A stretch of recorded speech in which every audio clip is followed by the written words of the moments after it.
6 দিনে প্রায় 4,500 টাকা পেট্রোল ডিজেলের দাম বেড়েছে, জিনিসপত্রের দাম বৃদ্ধি পাচ্ছে। আমার প্রতিবাদ হলো, এই যে পেট্রোল এবং ডিজেল যখন মোদিজি ক্ষমতায় আসে তখন ছিল 60 টাকা পেট্রোল, ডিজেল ছিল 50 টাকার নিচে। এখন 100 টাকার উপরে পেট্রোল, 101 না 2 টাকা হয়ে গেছে, ডিজেলটা হয়ে গেছে 97 টাকা।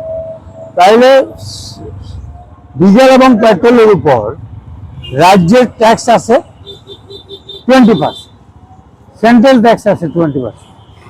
এই ট্যাক্সটা উঠিয়ে নিলেই তো 40 টাকা কমে যায় ডিজেল পেট্রোলের দাম।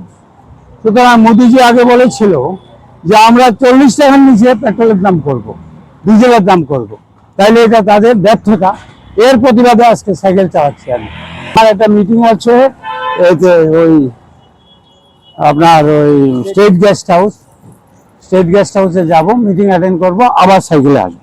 এই প্রতিবাদ কি সবসময় থাকছে নাকি? না, সব এটা তো প্রতিবাদ, প্রতিবাদ। প্রত্যেকের জীবনের স্বপ্ন থাকে পড়াশোনা শেষ করে কর্মজীবনে প্রতিষ্ঠা পাবার।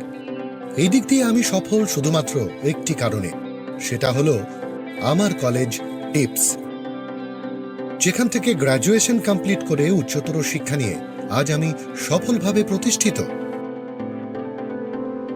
টিপসে পড়াশোনা ছাড়াও নিজেদের কেরিয়ারে কিভাবে অনেক বেশি মাত্রায় সুযোগ পাওয়া যায় তার সবকিছুই হাতে কলমে শেখানো হয়।